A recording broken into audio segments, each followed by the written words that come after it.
China for giving the world this coronavirus that has killed 70,000 people so far and absolutely paralysed the world economy.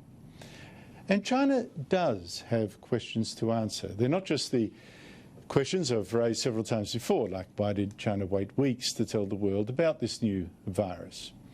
Why did it punish local scientists who did try to warn us? And now there's something else. The general theory is that this virus comes from a species of bat jumping over to humans, and that it all started in the seafood market at Wuhan, where wild animals are also kept and killed. But that theory is now looking very shaky.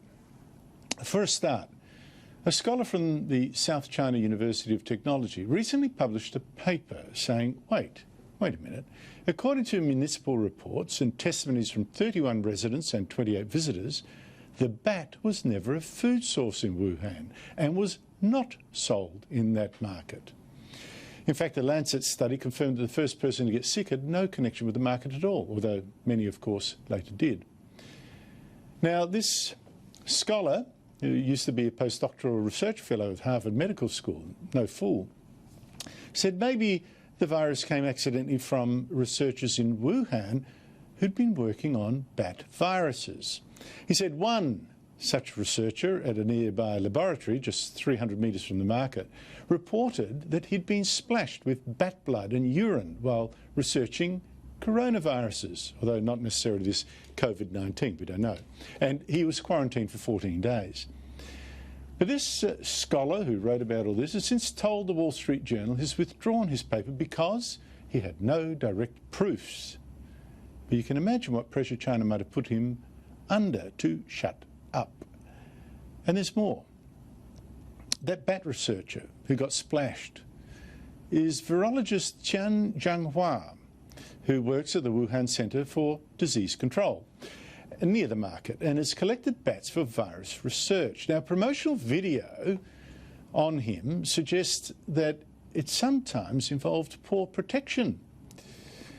But there is also another virus laboratory a bit further away from the market, which also worked on bat viruses.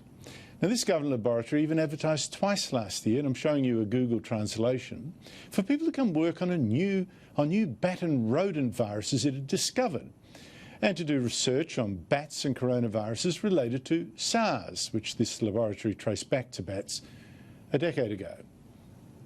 I should make clear that this research is most likely about preventing illness, not causing it. And when the news broke out that Wuhan suddenly had a strange new virus erupting there, the head of this government laboratory in Wuhan, Shi Zhengli, was called in to investigate. The Scientific American reports, if coronaviruses were the culprit, she remembers thinking, could they have come from our lab? Well, later she posted on WeChat, I swear with my life, the virus has nothing to do with the lab. And I have no reason to say she's wrong. Unfortunately, I also have no reason to say she's right.